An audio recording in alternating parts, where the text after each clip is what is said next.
You're listening to Beauty, Strength, and Dominance, the official podcast of Lingerie Fighting Championships. And now, here's your host, Michael Larkin.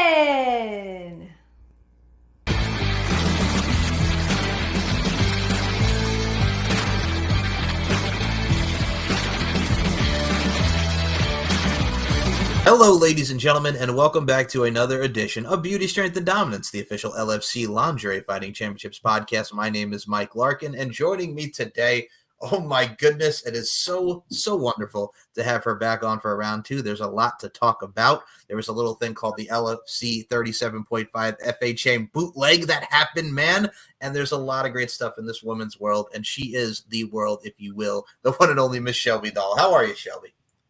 Fantastic. Ready to rock and roll?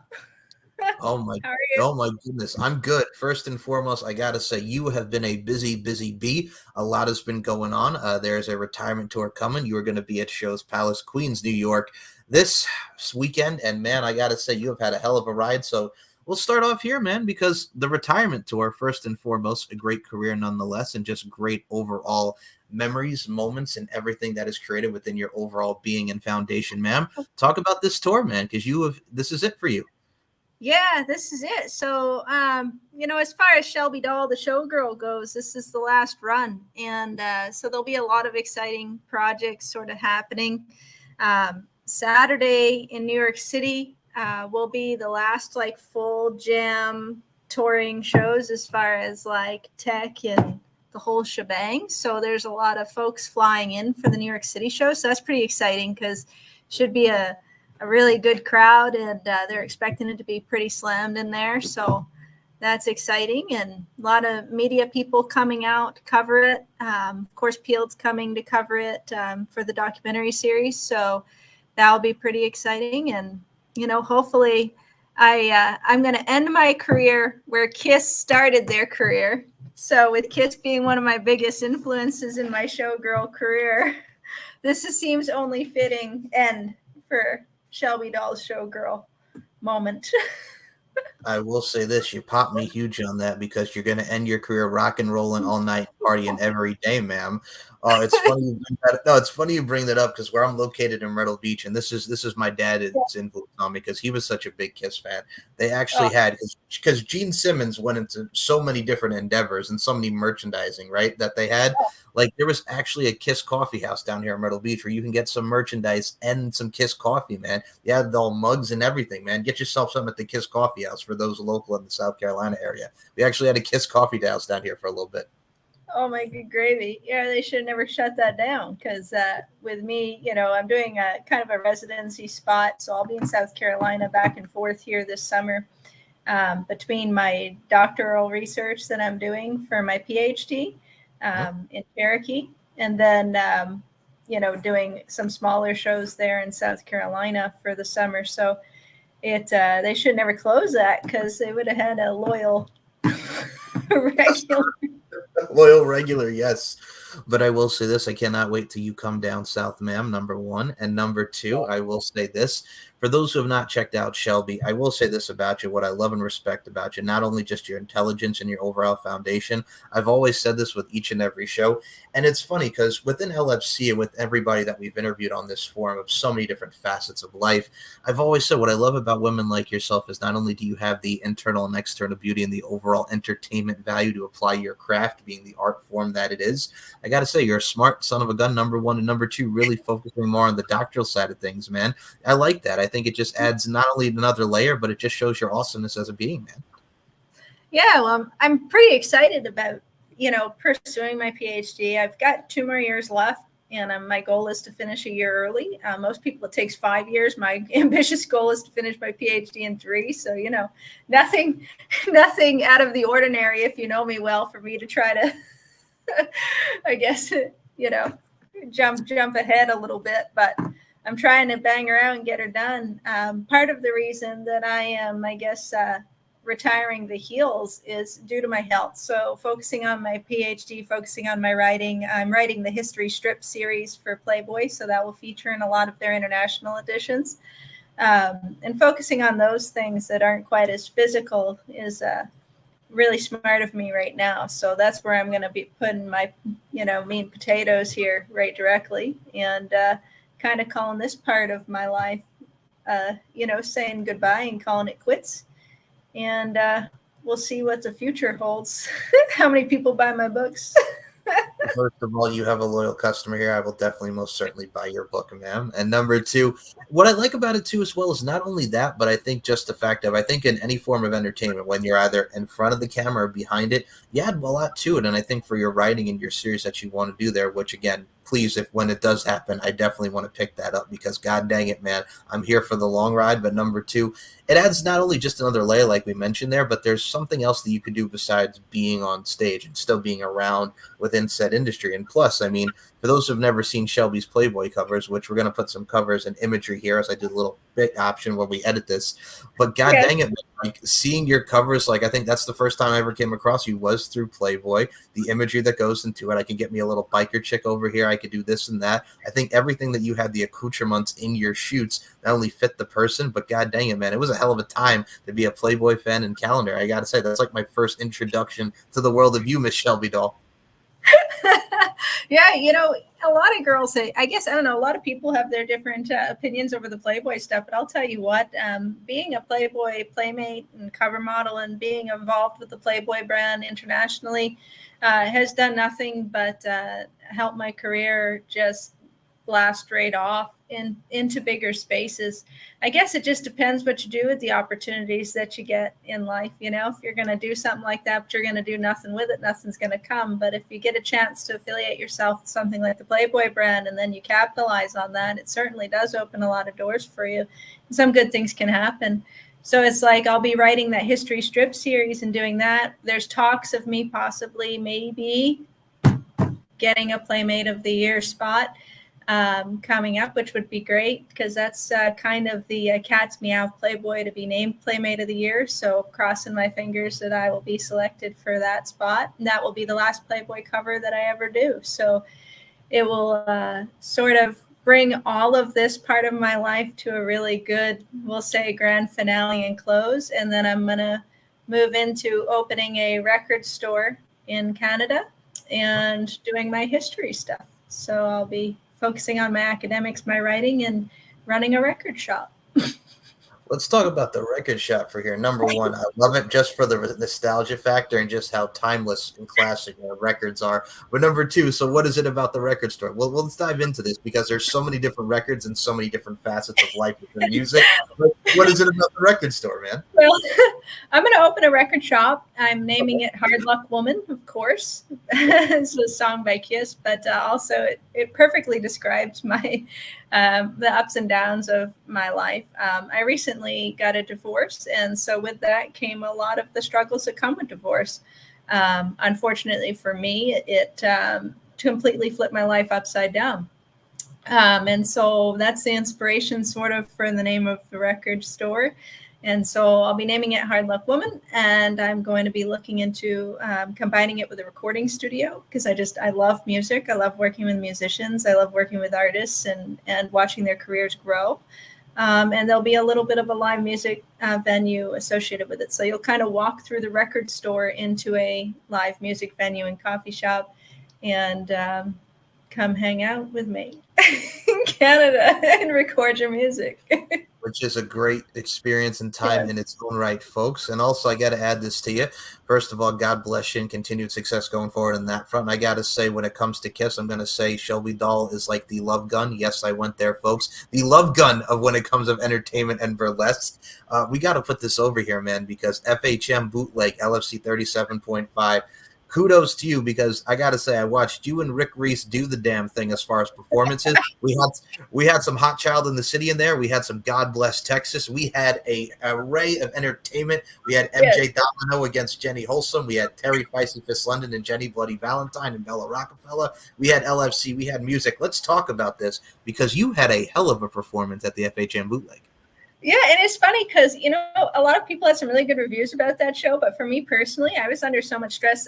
So I had just some backstory to this. I had just separated from my partner relatively recently to that, not like the week before, but it had happened. And so I was under a lot of stress going into that event. And then, of course, I was producing a lot of the event. And so I hadn't slept in like 48 hours. And I had just left Tampa for the Hall of Fame induction, arrived in Vegas, haven't slept in like 2 days, and then went on stage to do that show. And I was like, oh my God, this is not my best show, but everybody was, really happy with it. So it really speaks volumes. Like as an artist, we tend to see ourselves as one thing while our fans see us as another. And like, I was so excited with Rick Reese and the boys' performance. I thought that they did wonderful, because they also had a big challenge. A lot of them had not slept. A lot of them they came all the way from Eastern Canada. Of course, Rick was with me for the Hall of Fame induction in Tampa. So we had just performed in Tampa, and it was just a wild week, but I'm happy on how it all came together. And I thought like the LFC fights were incredible. I thought those were so awesome. And of course, like the owner of FHM, he loved it. He thought that was really great. And so the LFC girls really do a great job at putting on a phenomenal show. And they're smoking hot. They're athletic. They're beautiful. And they're fighting in lingerie. So you can't really beat what that brings to it all. Oh, absolutely. I think the overall presentation of what we saw at the FHM Bootleg, and again, folks, you will see some footage of it in today's form as we edit it in. Boom, as I put my little hand there.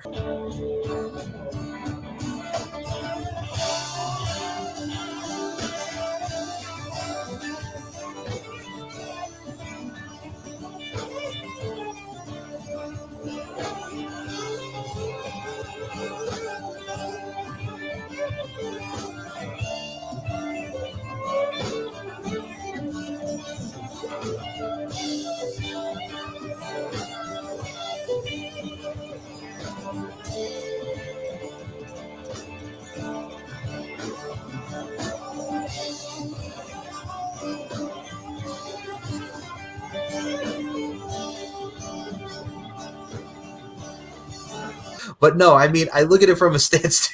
It stands to like this. We had great music. We had you doing your thing, which I got to say, your attire was on point, ma'am. Say magnifique. I like it. And also, number two, you have Terry Feisty Fist London, like I mentioned, Bella Rockafenny, Jenny Bloody Valentine, MJ Domino, newcomer Jenny Wholesome. Like, there was a lot of great stuff that included the fights over there in the little section over there. We had everything that went into like the little area that we had for LFC. We had beautiful models like the one and only Miss Katia Cortez. Shout out to Katia doing her thing on the catwalk. Like, everybody killed it. Yes. She is. There were so many beautiful models there. And then like really, and I think even there was an incredible actual lineup of guests that were there that were really well-known individuals. So the FHM runway show part of it, a lot of people kind of hiding in the back, and people kind of didn't pick up on the volume of, we'll call it celebrity, that was in the space. But even having like models like Kindly there who have millions of followers, and she's doing Miami Swim Week all the time, and her career is really taking off. I mean, there was such a lineup of just incredible artists and models and performers and actresses and actors there. And then, of course, musicians. And so it was just such a great, positive environment for artists of all kinds. And that's what I was most excited to try to do with it, is create an event that brought all of those different spheres together and gave a chance for people to sort of network and intertwine in that way. And at the end of the day, like the LFC part of it, really dragging that all in was such an incredible tie-in to it all. And the girls like really did incredible. I know there was like Terry and them, they were go-go dancing and then doing the fights. And it was just, there was so much positive feedback about that. People just really loved it. As soon as the LFC thing started, everybody kind of huddled around. They were ready. They were like, this is awesome. It certainly puts on quite a show. Oh, absolutely. And I think, well, first of all, folks, if you want to see someone else put on a show, we got to put over once more LFC 37. This one over here is a judge, Bella Madison, getting in your face after her bout with Sheena Bathory and just pointing. You called her a bitch, which is still one of the funniest moments ever. Again, you have that sweet talk, kind of like, bad mouth type of vibe to it. You can verbally joust with the best of our LFC fighters. Again, from the entertainment side of things, and Shelby, I will say this about you, besides the Playboy shoot, I think one of my other earliest memories of you is, again, as a kid in the 90s, folks, when you're sick, and you're home from school. What is on at 10 or 11 o'clock in the morning? I'm talking about the late, great Jerry Springer. Like, I remember your Jerry Springer appearance. This is how far it goes back for me. Like, the Jerry Springer appearance, just you doing your thing, just doing your own dancing and stuff. I got to say, man, classic. That is legendary for those who've never seen. I got to put you over for that. Yeah, it's so funny. It's like now I talk about Jerry Springer, you know, and people are like, "Oh, have you done anything on TV?" I said, "Well, I've done lots of TV stuff, but probably the funniest TV moment I've ever had is when I did the Jerry Springer show, and I did it with another artist who was incredible, Anna Bowman, and she went by Annalise for a little while as a performer, and one of the most naturally beautiful women I think I've ever seen. I love to hate her because she's so perfect. But doing the episode with her was so much fun. But that was probably the funniest experience of my life. And I remember meeting Jerry backstage and being like, man, as a kid that grew up like watching this show in the morning, it was like so funny. I'm like, I don't know whether to shake his hand or tell him to go fuck himself and be in character, or what am I supposed to do right now? Like, am I supposed to be in character right now or not? And the funny backstory to that, for that episode, me and this girl were supposed to fight at the end of the show. And I refused to fight her. I was like, you know, like I said to you before, when people are like, are you going to do FC? Are you going to fight? You know? And I'm like, I don't know if I could do it. Because I had my chance to fight on Jerry, and neither one of us could do it. We were such good friends going into it. I had just competed with her in Miss Pole Champ USA against each other. And anyway, I had a really hard time trying to fight her for Jerry. They're like, we want you to take your tops off and then fight. And we didn't either. In fact, I think if you watch the episode, at the very end of it, I stand there and just kind of look at her, and I have the weirdest look on my face because we're trying to decide, like telepathically, like Star Trek, if we should be fighting or not. The best way I can describe it was like a mean mugging, but it's like, I'm going to do like the death stare, but I'm not going to do anything. It was the best. It was like one of the best death stare, mean mugging, shoulder shrugging type of vibes to it. It was like, this is our version of fighting. Yeah. That's what it was. Well, it was so funny. And it was also one of the first TV appearances I had done too. So, I was really young in my career when I did that performance. But yeah, it's funny. Like all the opportunities I've had with this, what a ride. And, I think it's interesting because when you're a showgirl, people see you as really one thing because they only understand that you go into a cabaret and you may or may not get nude, because not all showgirls even do that. And because of that one thing, that's the only vision a lot of people have of you. And then when you start really digging into a lot of really successful showgirls and all the opportunities and things we've done, I think it really shocks people when they see how intertwined we are in entertainment and all of the different things that we're a part of, from TV commercials to music videos to live entertainment events to producing events in which they go to with their children, because we're producing family-friendly entertainment events, to, owning businesses and then, of course, our shows themselves. And I think it's good the more, people like yourself get us out there for people to hear that other side of what it is that we are. I've always appreciated this, and this equates to LFC because one of the constant overall pull that people get in, of course, because lingerie and these women are hot, but I'm like, if you really get down to the nitty gritty, so to speak, and you really look at it for what it is, it's like it's badass women who are confident, who are empowered, much like yourself with burlesque and just the overall cabaret type of vibe. Sometimes you get nude, like you said, sometimes you don't, but there's class, there's elegance, there's sensuality, and there's discipline, and there's overall decorum that goes into it. And if people can see the flares and the layers that really go into this great form of entertainment and art form, I think that's really how you have to look at it. I mean, there's going to be naysayers into anything that you do. Not everybody's going to like you, but for who you surround yourself with, you're golden at the end of the day, man. I mean, you have certainly surrounded yourself, and we all have surrounded ourselves with great people that really love this line of work and really love to perform and apply their crafts. Yeah, I think it's so great. Like, all these forms of entertainment, like the LFC stuff, and then of course the burlesque stuff, anything like that it's first of all, it's empowering for women. Second of all, it is no different than an actress doing a nude scene in a movie. It's like no different, except that it's happening live and a movie is recorded. The other difference is I don't want to know how many times they attempted that nude scene before they finally got the final cut, because I know one thing, I just get nude once on stage for about really 45 seconds of a show most of the time. If I do have a show where I am going down to nude or topless, that happens for such a small, minuscule amount of my show. That, you know, the full show might be 20 minutes and that might be a minute and a half of the last part of it. So you start putting all of that stuff into perspective. And I always thought it was interesting that women and people sort of idolized actresses that are in mainstream film. And many of them have done nude and topless scenes while simultaneously sort of having a negative perspective of showgirls who literally are doing the same exact thing. In our performance, we're acting, we're putting on a show, and that's just a part of it. And that's a very small part of it, just like a 2.5-hour movie. So I think, you know, the more mainstream this is sort of starting to become with the explosion of Instagram and the internet and social media, and you're starting to see more of the showgirls be more, we'll say, well known in the public eye, I think you're slowly starting to see that perspective change, which is really exciting, because it takes a lot of guts to do what we do. And surprisingly, a lot of our fans are women. And that's, I think, kind of cool. You're seeing this flip, like in the past probably 5 years, from it being predominantly men to now I would say about 30 to 40% of the people that show up to my show are women. And I think that's great.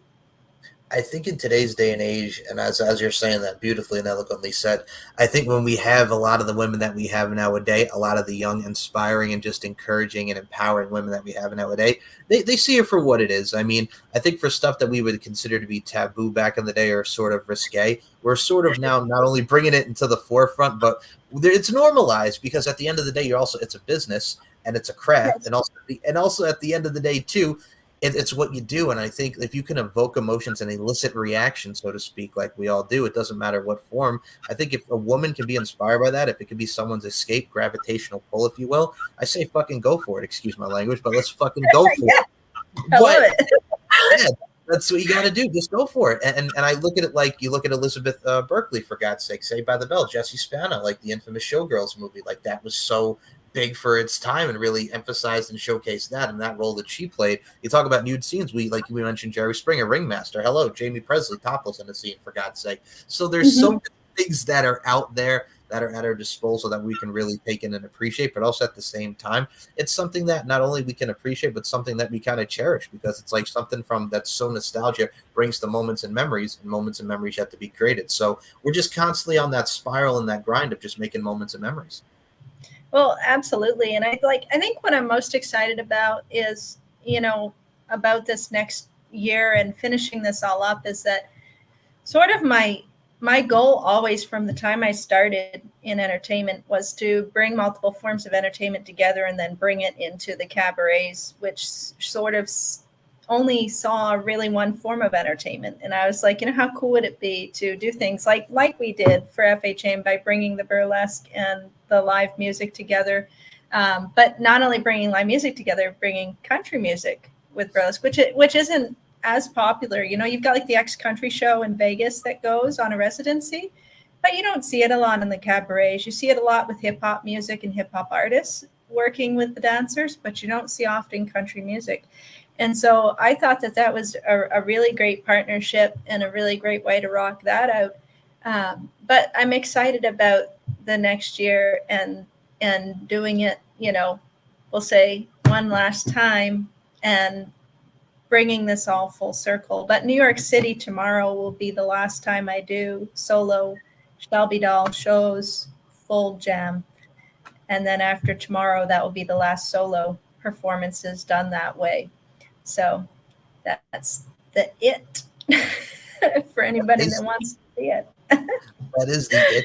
I will say this for you, man, going to my stomping grounds. And like I say, we will connect eventually in this thing that we call life, because I'd love to meet you in person, ma'am. Yeah. I know it will happen, but God dang it, man, going to Queens, New York. And I got to say this about Queens, such a vibrant electric cloud on the Northeast. The crowd in Queens is going to be lit. It's going to be hyped. And y'all should check out Shelby Doll do her thing. Yes, I said thing in Queens, New York. Doing it up tomorrow, man. How excited, number one, are you looking to go to New York, man, to do the thing on the Northeast? Because it's such a hot market. Well, tonight I'm in Philly, and Okay. Philly has been great. So like from the time I arrived in the city, I was pretty excited and felt really welcomed, which is great. Like they, there's a bunch of posters downtown. They've got the billboards all lit up, which was kind of neat. I was driving in and I'm like, oh, there's me. And it never gets old to see that. That's for sure. I mean, there are things that I will miss about my career, and I think any artist, whether you're, especially if you're in a band or if you're a dancer or whatever it is that you do, to see your face up on a billboard, like they're advertising Black Eyed Peas for the casino, and then Jay Leno, and then like the next billboard is me, and I'm like, this never gets old. Things like that are things you do miss a little bit, not out of ego. It's just because it's just so cool when you're a little kid and you dream about being an artist or you dream about touring. That's what you dream about. You dream about the tour bus, you dream about the billboard, you dream about, because that is what you saw your legends doing and people that you admired as a small child. So I kind of see it as like, it's just such a good way to end it this weekend, because I've done the tour bus thing. I've performed in every major city in North America. I've headlined them all. I've been everywhere in between across the country. I don't know how many times performing in I don't know how many countries. And so I've had that experience as an artist. So I can walk away feeling fulfilled. Like I don't feel like I've missed anything as far as a showgirl goes. I've reached the very peak of what it is that you can accomplish in this. And then of course, with the Hall of Fame ending in October, that's a really good way to end it. But Philly's been really great. And tomorrow, New York City, I think I'm excited to roll into New York City and into Queens and see what they have lined up and what they have done, and sort of, finish there. And then of course, I'm going to go tramping around New York City like I did in December. I was in New York City in December for both of Kiss final shows. But I'm excited to go tramp around and go check out the record stores tomorrow in New York City before my show and see what all's at. But I think fans will be pretty excited about tomorrow. I know there's a bunch of people flying in, so I think it's going to be a really great thing. And then, of course, anybody that wants to, I've got my Shelby doll tour jacket from one of my very first shows, my Nerdgasm jacket, and I'm having all of the fans that show up to my shows today and tomorrow sign my jacket. And I'm going to frame it and put it next to my Hall of Fame induction and that will be up on my wall. All my other awards I don't typically display, but in my record shop, I'll have that up on the wall because it's my fans that built my career.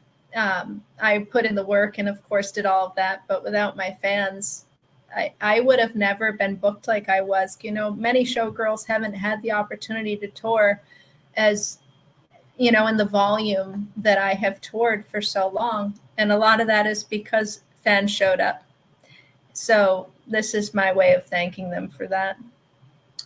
And we thank you for an extensive and amazing career, ma'am. And I will say this one over here, talking about Black Eyed Peas and Jay Leno on a billboard, man. You got a man with a chin and a man that is known for the night life and the late night life. And then you got a group like the Black Eyed Peas, which you're kind of like the Black Eyed Peas of the burlesque and cabaret, if you will, because you get it started and the bass keeps running. And now you're on a billboard again, which is awesome to see. And I got to say, man, I'm extremely proud not only of the person who you are and the woman that you are, but God dang it, man, I'm so proud to see you not only end your career on a high note, but just whatever venture you're on, because the journey is worth taking, and I can't wait to see where your journey takes you. Yeah, and I can't wait. And, I'll keep you updated. And if you ever find yourself lost in Canada, you can come check out my record store. I'll let you know when it opens.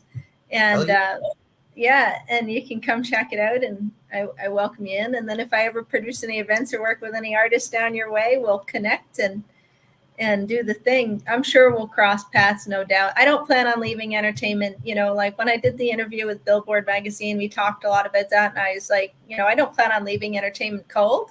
It's just as far as me getting on stage and doing the really physically intensive performances, that part of this is done. But some of my modeling will continue and some of my roots in entertainment will keep going. So That is awesome, but we will say we will not see her at an LFC ring, folks, because that mean mugging, shoulder shrugging, I'm gonna give you a death stare, but I ain't gonna hit you type of vibe is gonna be in the LFC front. But I will say this: you should check her out on LFC because she is a badasserie. Here's the thing. All right, we're gonna put this out here one last time.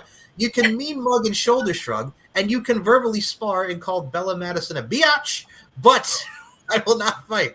That's what I'm saying. You're a conundrum right there with that, Miss Shelby. Come on now. Listen, it's the power of language. See, I don't need to fight because I'm so good at just shutting them down with my mouth.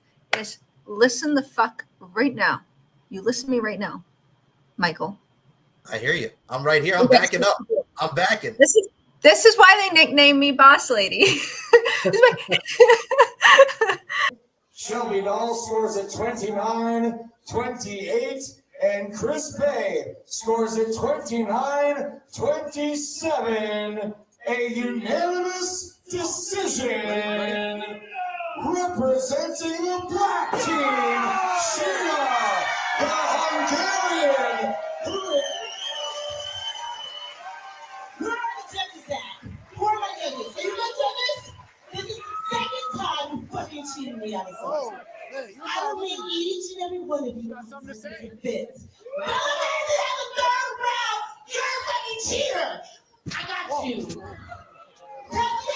ever step in on my match again. You didn't get her. I'm done. See if you fight again.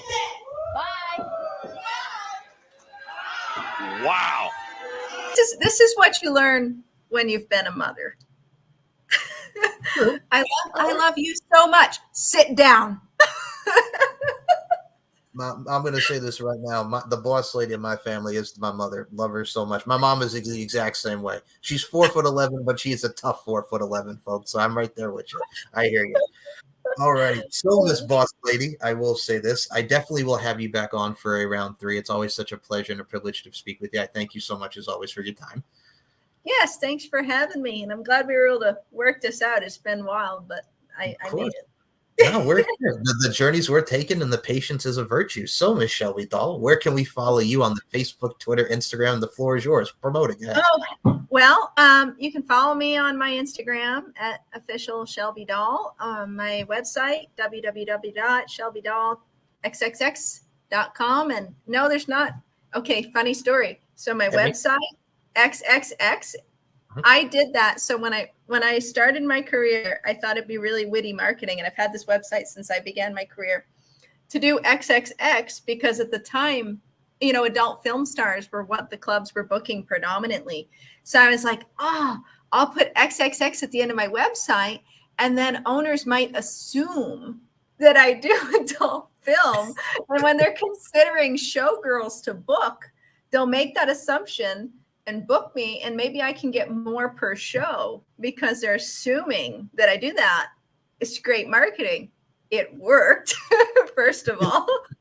What it stood for is when I first started, I was straight edge. So I didn't drink, I didn't smoke, I didn't do drugs. I still don't do drugs. I drink maybe once a year. And I smoke like very, very, very sparingly, like maybe once a month. I'll have a cigarette, usually when I'm taking a walk and very stressed out. But when I first started, I was very much straight edge. I had gotten out of the military and I just quit anything. I did cold turkey. And so the XXX stood for straight edge, but everybody assumed it meant adult film. So that was my witty marketing scheme. That is funny because for a lot of people don't realize how big the straight edge movement is in the punk rock side of things and just as a whole. I love that too, fellow straight edger up in this piece. So I'm right there with you. And I think what's cool about it too, as well, is first of all, the XXX, not only great marketing strategy, but I had something similar and it's very funny. I'll tell you this. So outside of the LSE auspices, I have a show called the Steve and Mike Show. It's myself and my best friend, Steve. We talk current events, what have you. So for years, instead of just like Steve and Mike, like just our normal names, we would call it S&M, and people would laugh like S&M. I'm like, yes, sadomasochistic activity, because at the time we were kids when we started, it was funny. It's strategic marketing, sadomasochistic. It's the S&M. It's a popular market for people and the preferences and whatnot and the uniqueness. So yeah, sometimes you got to be witty with it, a little cheeky with it, if you will. But yes, it works. It works. Right. Yeah. And it totally worked for me. I mean, there was a couple places for sure booked me, paid me a little higher because they assumed I had done adult film. They tried to advertise me as an adult film star. They did that down in, I want to say it was Brownsville, Texas, very early in my career. I think the name of the place was Stilettos. I think that was so long ago. And actually I performed, Beta Kiss did the night before me. She passed away, unfortunately, now, but she was a really, really great, amazing pole dancer. And she had performed the night before me, and then I was going in the second night. And they advertised us as adult film stars because of my website, XXX. Oh, we had to have it all pulled. I think one other story I can think of, again, this is just me and my nerddom. Like you mentioned nerdgasm, I'll go with my nerddom up in this piece. I remember as a kid, so when you're young, of course, we're teenagers, and we mentioned your appearance on Jerry Springer Man was one of my earliest memories of you, Miss Doll. But I think what was so funny about it is there was two wrestlers back in the day by the name of Velvet Sky and Angelina Love. They worked for a company called Total Nonstop Action Wrestling that would go on to be Impact Wrestling, and their names were Velvet Sky and Angelina Love, their character names. But it turns out years later, you find out that they were actually adult entertainment stars. And I'm like, okay, you see, that's funny because somebody who was in creative in wrestling probably saw a pornographic film. You're like, you two, hot blondes, that's what we're going to name you. Forget about the fact that there was already adult entertainers. We're just going to name you two after that, but nobody is going to know. Then they eventually find out. Oh Again, yeah, it's just so funny. Like, and I mean, the marketing side of all of this is always amusing because there's always a reason for why everything was done the way it was done, Like even I did Nerdgasm for the longest time and I still use it, it's like Team Shelby experienced the Nerdgasm. Because really, I mean, you can't get much nerdier than a PhD candidate.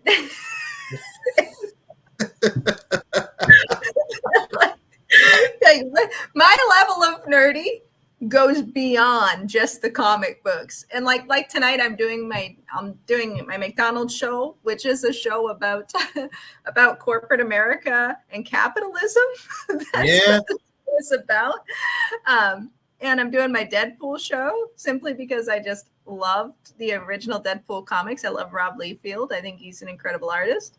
And then, I'm ending with my Kiss inspired show. So that's my lineup for these last 2 nights of this are my 3 favorite shows. But I mean, you don't get much nerdy than that. Come on. No, not at all. Friggin' we'll talk some capitalism and corporate America. Then we'll get some Deadpool. Then we'll get some Kiss. I like your style. And it's like, it's just such a, I don't know. I wear so many hats. That's kind of the joke, Oh, you're the true boss lady and the Jill of all trades. It's what it is. You're the accoutrement is what you are, ma'am. You're the accoutrement. Oh my God. Now if I can just find a fellow that can keep up with me, I'll be all right. So if you know anybody that's that can keep up with this ball of fire, I take referrals. I'm just kidding. Well, I will say this. I think that love will find a way towards your heart as you have made it to all of our hearts, ma'am. So I will say this. Links will be in the description. I love your style and I love your fly.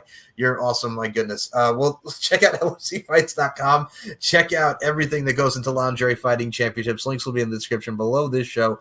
Great vibe, great woman, great entertainer, and a lovely, lovely spirit. Miss Shelby Doll, before we close this out, life is an art form. We are all applying our crafts. Continue to apply your craft in amazing fashion, as well as each and every one of you that listen to this. And as always, much like the topic and the start and the overall title of this show, beauty, strength, and dominance, the 3 key elements that make women the work of art that they are. And Shelby Doll, I include you in those sentiments. Thank you so much for your time. Thank you so much for having me. You're awesome. You're so welcome. You too. Queens, New York, be there. Check her out. Shelby Doll, we out.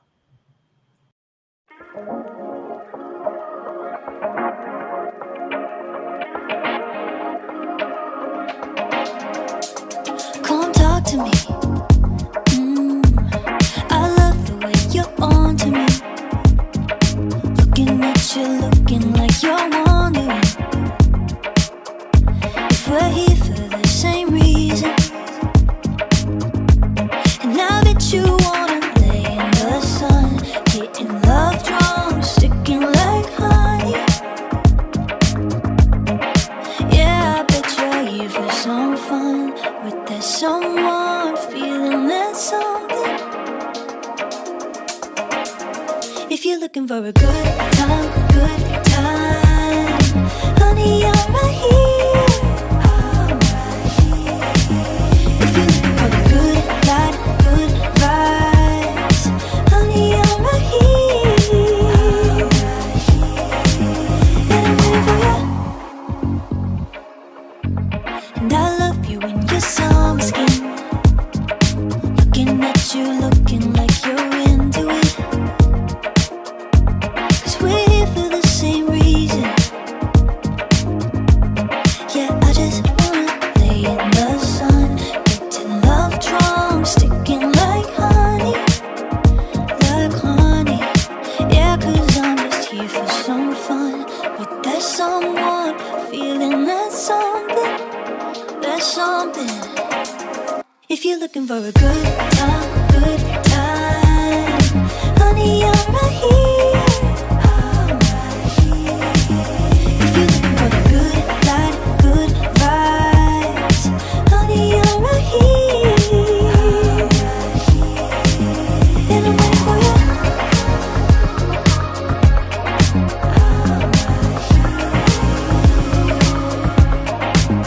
And I'm waiting for you. And I'm waiting for you.